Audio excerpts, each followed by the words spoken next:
for all of us. It's about predicting where the consumer is going and getting half of it right. One of the things we want to do is create ads that don't suck. Embracing change creates great possibility. I'm Alan Hart, and this is Marketing Today.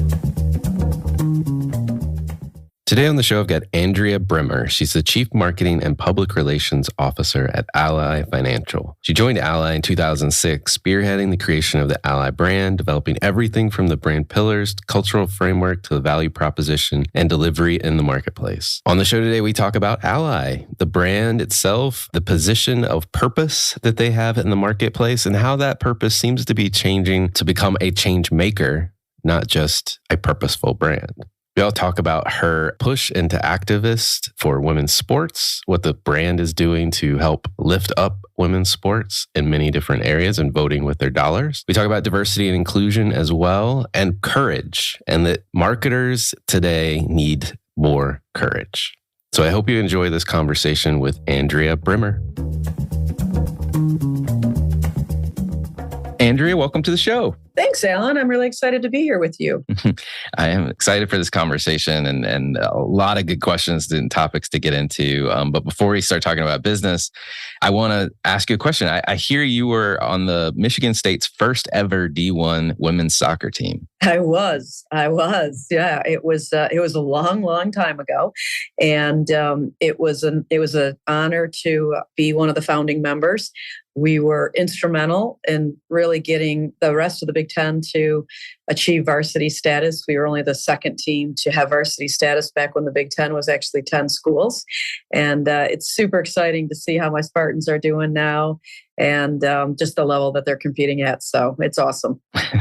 Well, sports is a theme that we might come back to, especially around women's sports in particular. But I have a passion for women's sports. My daughter is 15. She's just made the freshman basketball team in high school. And so it's just starting the season. It's going to be a busy basketball season for us. That's awesome. No, I share your passion. So I'm excited to talk about that. Trust me. Awesome. Well, before we go there, I want to talk about your start, where you got your start in the career. And now that you're the Chief Marketing Officer at Ally Financial, and you have been at the company for quite a while as I look at it. Yeah, I have. It's kind of hard to believe. I came over right when the company was spun out of GM while they were going through their bankruptcy during the financial crisis back in 06, 07. And really my first assignment coming to the company was help create the new brand, figure out the go-to-market strategy, congeal the culture. We had kind of a ton of legacy GMAC employees, and then there was an infusion of banking employees that were coming in because we obviously had our sights set on becoming a bank. And so there was this kind of collision of different kinds of cultures. And so we needed to shape one culture, one narrative, and then really figure out the entirety of the go-to-market strategy. So that was really my first assignment, no pressure. It came in the financial crisis, came in with a $17 billion TARP infusion, 6 months to get to market, and all kinds of pressure to make sure that the company stayed alive. So it was unlike any other experience I've ever had in my professional time. I can definitely tell you that. Well, yeah, I mean, the odds there are not necessarily in your favor as the movie goes. Yeah. It was a time of a lot of stress, but it was also a time that a lot of us had energy and this massive belief in the mission of what it was that we were trying to do. We felt like we had this really unique opportunity to change the financial services category forever. People should be very emotional about their money. They were very apathetic about their money. At the time, there were a lot of pain points that existed in the category. The industry didn't really change a lot since its inception when Alexander Hamilton invented the category. And, banks kind of didn't care because they had you hostage, so to speak. And so I think we're just exceptionally proud of our role as a massive disruptor in the category and the kind of brand that we were able to build, the kind of value proposition that we were able to put into the marketplace. And now when I look at where we stand today, I marvel at the fact that I consider us probably one of the most tremendous success stories in American business history. I love it. I love it. And you've been CMO, I believe, 7 years, which is impressive stat. I mean, the only person in my circles I know that has beat that is Phil Clement when he was at Aon, but he's now moved on. He's a new CMO somewhere else now. But 7 is a lot, and especially given what we read in the trade press. So I'm curious, what your secret is. Yeah, I mean, look, I hate that narrative in the trade press, to be honest with you, and I've spoken extensively about that, and I think it's a little bit misleading. Because, if you really dig into the data, the situation is not as dire as painted. And many of the reasons is, for the tenure is that CMOs are going on to bigger and better roles, either within their organization or externally. So for me, look, I think the secret to my success has been a couple of things. One, I fundamentally don't believe that I own the brand. I believe that it is a shared asset across the organization. And the more of my teammates that can feel that ownership and feel as compelled to advance the narrative of the company and to deliver on the brand promise in the same way that I'd like to, the better. And so I think when you kind of have that mindset, it opens up the aperture for everybody to feel like they're contributing to the success of the brand in the marketplace. I think secondly, I'm a fierce protector of the brand, a fierce protector of the way that the brand shows up, the creative product, and I have a lot of passion. This has never just been a job for me because I helped create the brand and I helped create the company. So I feel like a founder. I feel like an owner, even though, we're a publicly held company. In many ways, this is my baby. And I think that passion shows up in everything that I do. And it's felt, whether it's at the board level or whether it's at the C-suite level or whether it's all throughout the employee base. And then I think third is just my willingness and my openness to listen and to bring people along on the journey. And I think that's been a huge part of my growth trajectory here is just creating followership and really being open to all inputs, making a final decision, but being open to the inputs by assuming positive intent and knowing that everybody here wants what I want, which is a strong and very solvent brand and company. I applaud your efforts, and I really like what you're saying. That I was talking to an executive recruiter recently, made the same comments about you were saying, which is it's really not about the tenures that short. People are going on to new roles, even getting promoted to CEO type, GM type positions, et cetera. But one thing that came out of that conversation, which I'd love to get your perspective on, is he thought about a CMO role as kind of there's sometimes two types. There's what he would call wavemaker and a wave rider. And if I think about the origin story of Ally Financial, that feels like a wave maker type situation. But I'm sure over the years, 7 years, you've got to have seen a cycle where you're riding the wave as well. And I'm curious if you think about it like that, and do you have to modulate yourself, maybe is the best word, during those different periods? Yeah, look, I think I like that. I think I like the analogy. I think it's good. I hadn't heard that one, but I've always thought about myself as a disruptor. And I think the thing that the team will tell you, that my boss will tell you, that anybody that works with me is I have a great bravery when it comes to the way that we go to market, the way that we show up, the reasonable risks that I'm willing to take, the healthy pushes that I am not afraid to make. And I try and really lead from the front. That was a switch I made someplace along the line in my career, maybe as I got older, where I stopped being afraid of losing my job and started being confident that I was making the right calls. And that to me was like an unlock that really opened up incredible opportunity to punch above our weight, to ignite and accelerate this brand and to really become a wave maker. And I think I don't know that I've ever ridden the wave, because even when things have been going well, I have an insatiable quest for more. And my team will definitely tell you that. I drive them crazy sometimes. They're like, can't we just rest for a little bit? No rest. You can sleep when you're dead. You can sleep when you're dead. That's the competitor in you coming out, I think. So. I know. It's the athlete. I can't help it. Well, speaking of bravery, and wave making, it seems like purpose at Ally is important, but it seems like you guys are transitioning, if you will, to becoming Ally as a change maker. And do you see yourself now in like a change maker position versus just having a strong purpose? I love that you said that. Well, I just had this conversation with my team about the fact that I think we've hit another gear, and that gear is that we're moving the market on important issues that need to be dealt with: societal issues, cultural issues, marketplace issues. What we did relative to overdraft fees and the elimination of overdraft fees was a big brand act that was incredible and has moved the market in significant ways. What we're doing around women's sports is another big change maker moment that is literally going to change the landscape, I think, of women's sports forever, and certainly for the better. And yeah, I mean, I think that that's how we're showing up as a brand. Ellen, I'd say we were born out of purpose. And so we've never had to invent a purpose. We were born out of this purpose that the banking category needed to be better and needed to be different and needed to solve pain points. And I think we've never come off of that purpose. But I think what COVID taught us and the way that we showed up during COVID made us realize that we now have the ability to make meaningful change in people's lives on important issues. And once we got a little bit of a taste of that, there's no turns back.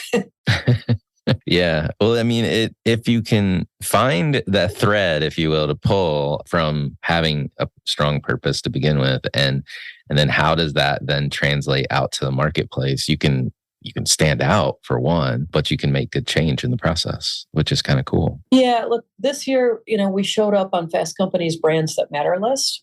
I believe we're the first bank that's ever hit the list. That was like, just being on the list to me was so meaningful. All the awards and accolades that we love to give ourselves in the marketing world. That one was really special because I think it speaks exactly to the heart of what you're talking about. We are a brand that matters now. And when we take something on, we have the ability to make meaningful change. But the distinction is we don't enter into anything that we don't come by naturally. It has to be authentic to what we do and what we're about, what we stand for. And I think that's where brands sometimes go awry, is they try and take things on that has nothing to do with why they exist. Let's come back to sports, because you mentioned it a minute ago as well. Like, you guys have really become an activist, if you will, for women's sports, and you're making real change happen. Is this a natural evolution of Ally's purpose into the market? Is it a little bit of personal chutzpah as well, or both of those things coming together? Yeah, I mean, all of the above. I think the impetus was that it was this year's the 50th anniversary of Title IX. And we knew that there would be a lot of brands doing things for Title IX, but probably mostly, beautiful brand ads or tributes or those kinds of things. And we wanted to do something meaningful. We wanted to do something real. And we came up with this notion of what we were calling a 50-50 pledge for parity. And in May, we announced live at the ESPNW Summit that for every dollar that we spend in men's sports media, we would match dollar for dollar in women's sports media over the course of the next 5 years. That's the timeline that it would take for us to get there. It was born out of the insight that today women's sports receive less than 5% of the media coverage. And given the popularity of women's sports and the importance of women's sports in all aspects of our lives, 94% of C-suite women in the Fortune 500 played sports along the way, and 52% of them played at the collegiate level. And so you're building this pipeline of American business leaders through sport. And to us, it was just a really natural fit with what banks are responsible for, which is economic mobility and trajectory. So it's become a quest. And yeah, my personal passion for it absolutely has played a big part of it. But I think when you have it's like utopia when your personal passion can intersect your professional platform. And it's been a blast. I love it. I really like the idea. And you're voting with your dollars. It's not just words, it's deeds. And it is making an impact. Yeah. I mean, I think the thing that I would point to that we're the most proud of so far, look, it's only been since May, since we made the announcement. We're already showing up. Sponsor United just did a big study that they just published, one of the top 5 brands in women's sports already. And we were instrumental in working with the National Women's Soccer League and CBS Sports to move the championship game to primetime, which was the first time in the history of a women's championship game, not just for soccer, but in any sport, that it's been played in network prime. So pretty big deal and a lot of impact in a short period of time. And now, girls like your daughter can watch that and say, I can play in prime time. I can play on the big stage. And to know that we've been a part of that, there's no words that can really describe that feeling. Yeah, no, it's pretty amazing. And especially not to, with the competitive spirit in mind, I love the men as well. But when the women's, U.S. national team is so much better than the men. Come on, guys. Come on. Like they should get airtime. They should get airtime. Absolutely. I would argue that the women's national team, the 99 team was the tipping point for popularity of soccer in this country. And everybody was glued around their television during that 99 game. And Brandy Chastain and Julie Foudy and Cindy Parlow and Brianna Scurry. I mean, just a powerhouse of players, and nobody will ever forget the Brandy Chastain slide down the field after she hit the penalty kick with her kid off, and just an incredible moment for soccer in this country. And they've been a dominant powerhouse for sure. Yeah. Not to take this off the national and international stage, but my daughter and I are having the same exact conversation about the basketball. Her basketball team at the high school she's at has won 3 state championships in a row. Men haven't won any. And in preseason workouts, who gets the use of the basketball court? The men. Of course. So I've been telling her I'm going to make a little silent protest sign and sit in the stands for every game saying women should have first choice of the gym since they win. That's right. Well, the thing we've tried to say through this is that, kind of all joking aside, it's not a men versus women thing. It's a men and women thing, right? And that it would be great if we got to a point in our world where we didn't have to call it women's sports and we just called it sports. And that's what we're really aiming for, is to put it on the same stage, to give parity in terms of pay, to give parity in terms of league valuations, to give parity in terms of the way sponsorships are sold, women's side versus men's side, where the leagues don't have to give up all their media rights just to sell a sponsorship. When you peel back the onion, there's so many things to take on in this space. And we need men to help us fix this. Especially, there's a lot of men that are passionate about women's sports like yourself because they're girl dads and they want to see their daughters have the same opportunity as their sons. Absolutely. Well, so we talk about a lot about sports, but you are also at Ally supporting a whole host of diversity and inclusion initiatives as well. I wondered if you could just share a little bit more about what you guys are doing in that area. Yeah, so DE&I is exceptionally important to us. We have a really robust employee resource group network. We've got 8 different ERGs. I happen to chair our LGBTQ AI plus employee resource group. It's deeply personal to me. My son came out when he was 14 years old, and the journey that I've gone through with him from coming out and the things that he's had to face and endure has been incredibly eye-opening, and it gives you a very different perspective. And so, the notion of the importance of diversity is so critically important. And it, again, another one that I think is personal to many of us at Ally. And we've, again, tried to show up in really authentic ways. So we're entering the 5th year of our Moguls in the Making program, which is a program that we've done with the Thurgood Marshall College Fund to bring in 50 students from historically Black colleges and universities, mentor them over a weekend, and put them into a kind of Shark Tank-like competition to win jobs and scholarships from Ally. We have done amazing things around the LGBTQ space, partnerships there that we're very, very proud of, both with local shelters for homeless LGBTQ plus youth, to sponsoring, obviously, Pride events, to a series called Changemakers, where we've focused content on trans and diverse youth and business owners, and really told those stories. So there have been just a plethora of things that we've done in that space. And again, just really, really proud of a lot of the change that we've been able to make there. And it does seem like, if the brand is about financial security and inclusion for all, you're really underscoring the all part of that equation. Absolutely. And I would point back again to the concept I talked about a little bit earlier, which is the overdraft fees. And that's a big deeds, not words, right? Overdraft fees impact those that can afford them less. And the vast proportion of people affected are people of color. And so, that was real revenue that came out of our bottom line with the elimination of overdraft fees, but it was the right thing to do. And it's a call to arms to the industry that we've got to be better at looking at true financial and social inclusion. And as banks, we have a massive responsibility for financial and social inclusion. And we can impact it from a marketing side relative to the social inclusion. I'm really proud of our partners on the product side that are doing real things to really make a difference. Well, I'm glad that you guys are there, that you're doing these things, because finance and financial tools go across every dimension of our society in America.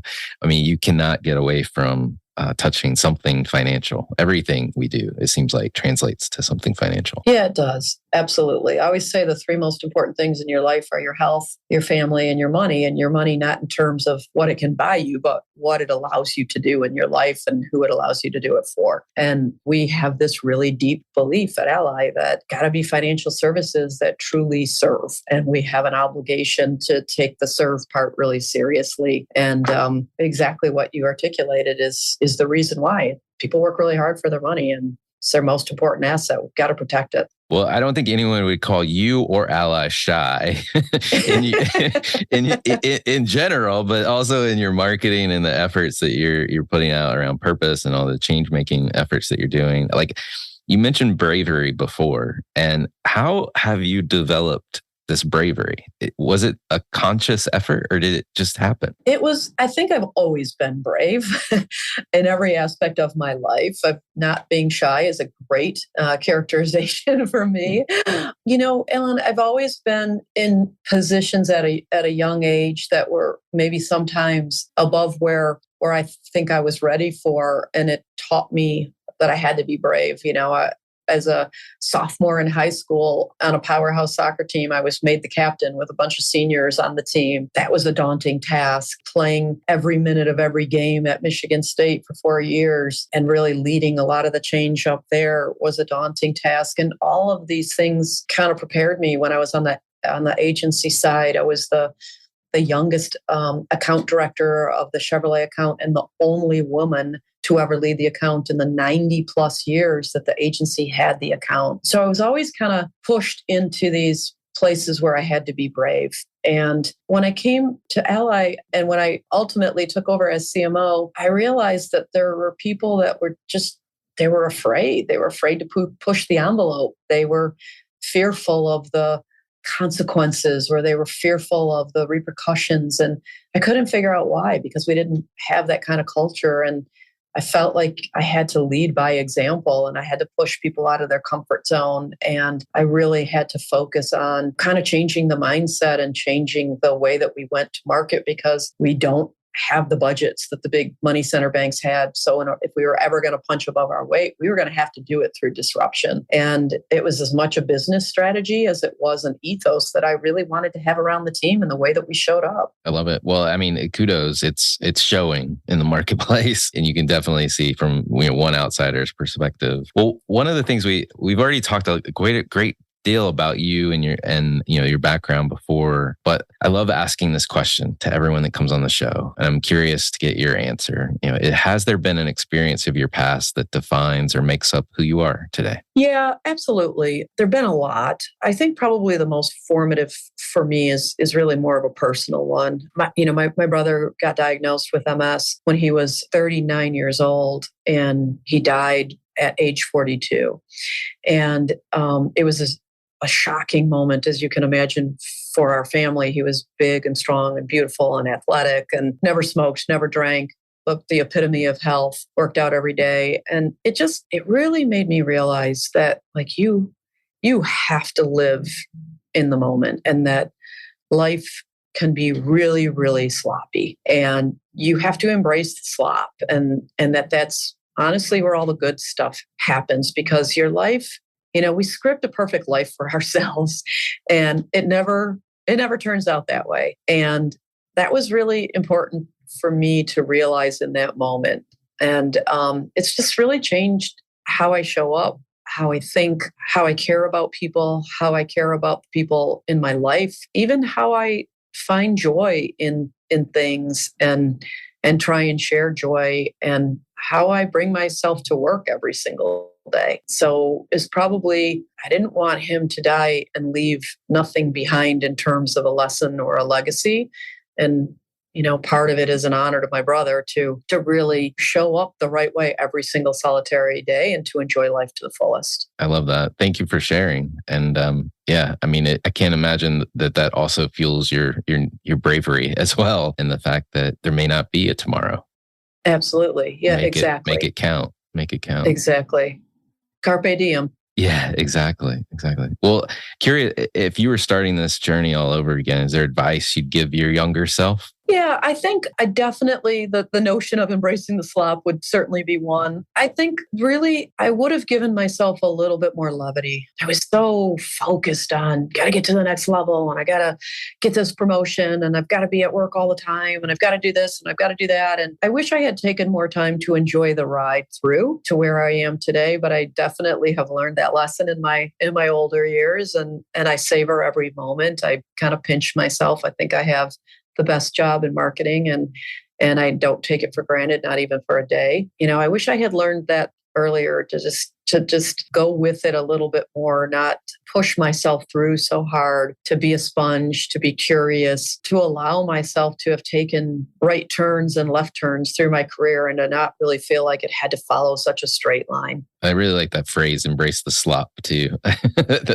Would make a good bumper sticker. Although I'm not sure people would know what you're talking about, but you would. That's all you need to know. So, well, is there a topic you think marketers need to be learning more about today? Or maybe it's something you're trying to learn more about yourself? I mean, I think marketing has probably changed more in the last 5 years than it's changed, in the history of marketing. And I think that as marketers, we have to have such a aggressive learning agenda, and there's so many things that are coming at us right now. I think the biggest topic right now is just this intersection of how brands show up in culture and what that means, and the distinction between intersecting a cultural moment or creating culture through your brand and the things that your brand does to matter.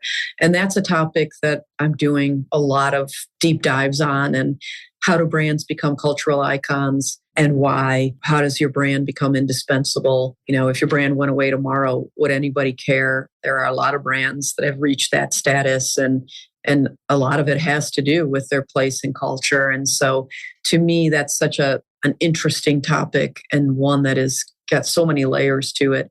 I think it's one that marketers have to pay a heck of a lot of attention to right now. No, I agree. And you're right. Like, if I think about some of when you say brands and culture, some iconic ones come to mind.